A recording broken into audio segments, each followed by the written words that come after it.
Hi guys, so whilst scrolling through my videos, I realised that I actually haven't done an InvestEngine portfolio update pretty much since my first video about it, I think. So at least the last InvestEngine video I did was about 11 months ago, talking about investing as a limited company. Now, I've withdrawn those investments because I needed to get all my cash out, but I still have my personal account with them.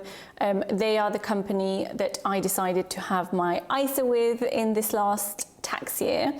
So not much in it. There's only about £2,000 in it.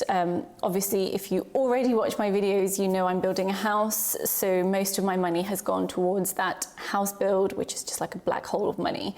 But don't get me started. But I thought I would take you through sort of what I have and how it's performing. So if you don't know, InvestEngine is an ETF-only platform. So I think it's really cool for beginners, for people who want to invest in only ETFs. So you're minimizing that risk of investing in just one company. And it's super user-friendly. So this is not sponsored in any way, shape or form. It's just a standard portfolio update that I've not done in a long time. But I do think it's a really cool platform. So as you can see here, I've got £2,000 current portfolio balance, and it's actually a minus 2% outturn. So it sort of hovers between being up and down by a few percent. There was a point in time when it was really up, but mostly it's hovering sort of plus or minus 5%. So the first position I hold here is the Vanguard FTSE All World High Dividend Yield. So the max available period, it's actually gone up 55%. But for me, as you can see here, I've got £214 in here, which is about 4.3 shares. And this one I'm up 3.6% on. So pretty standard, nothing too fancy, but at least not down. Now, if we go back, the next one I hold is Vanguard S&P 500. So all in all, max period, it's gone up almost 80%. I'm currently down 1.2%, so very small downwards percentage, but about £207 in this one, which is about 3.3 shares. The cool thing here as well is actually you've got this ETF breakdown. So you can have a look, for example, the ETF that you are looking at has these holdings, these regions, and these sectors. So this really helps you to balance out your portfolio, and you can just make sure that you are happy with what's in here. So you can see here 496 shares in this ETF. And actually the biggest holdings seem to be Apple and Microsoft. Okay, the next one I hold is the iShares MSCI China. So again, max available period, it's gone up by 51%. And I currently have just under £200 here, 47 shares. And I'm plus 10.27% here. So just under £10, so small amount, but percentage-wise, pretty decent.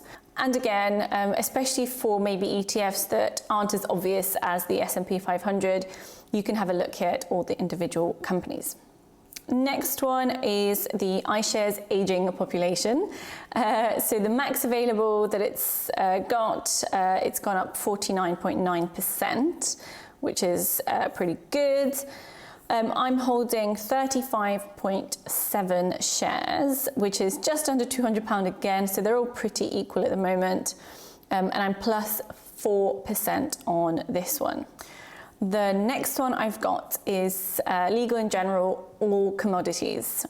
So max available period plus 58%. My holding is minus 3% at the moment, so £187 value, £20 loss, and 16 shares here. HSBC MSCI Emerging Markets, plus 53.8% for the max available periods. £184 currently, £4.79 loss, which is just under 3% loss, which again, not too bad. Invesco Global Clean Energy, so far minus 33% in the max available period, which is really disappointing. I'm currently only down 9%, so about £13 down. £176 is the value of my holding. Really disappointing, but I'm hoping clean energy is more of a long-term thing, which is why I'm holding it in there. NASDAQ, plus 200% in the max available periods, but for me currently minus 8.5%, so only about £10 in total, but again, value of holding is just under £200. Physical palladium. So this, I think last time I spoke about this portfolio was my biggest increase, but now it's one of my biggest drops. So max available period plus 102%, but in my holding, I'm minus 24%, so minus £60 almost, and the current value is £128. I really wanted to get some commodities in there though, so that's why that's in there. FTSE 100, plus 29.9% max available period. For me, it's plus 10.9%, so not too bad.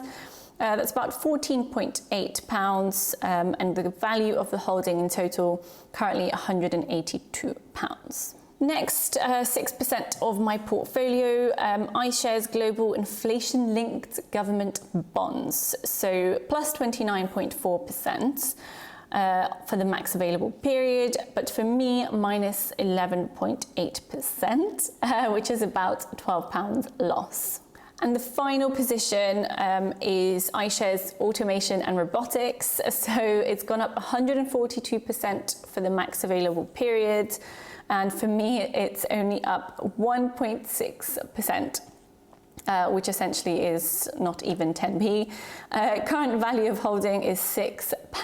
So the reason for that is because this was a recent addition. So my portfolio hasn't quite redistributed as I would like it to. But if I show you the overall portfolio now, you can see here how much I currently have versus the target. So I've got, for example, 10.6 currently in that FTSE All World High Dividend, with the target now being 10%, this one 10.3, 10%, etc. So if I go through the target ones, so you can see where I'm aiming for. So the FTSE All World, I want 10% of my portfolio to be there, S&P 500 10%, China 9%, aging population 9%, commodities 9%, emerging markets and global clean energy all 9%, and then slightly less for NASDAQ and physical palladium at 8%, 7% for FTSE 100, and then 6% each for the government bonds and the automation and robotics. So if I look at the analytics of my portfolio, you can see here that 77.6% of my portfolio is in equities, 6.7% is in bonds, and then 15% is in alternatives. In terms of sectors, mostly the industrial sector, then financial, then tech, then healthcare. And yeah, I think that's about everything that I wanted to cover. So hopefully that was useful.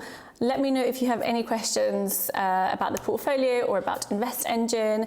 If you want to sign up, I do have a link down below. But otherwise, have a wonderful rest of your day, and I'll see you next time. Bye.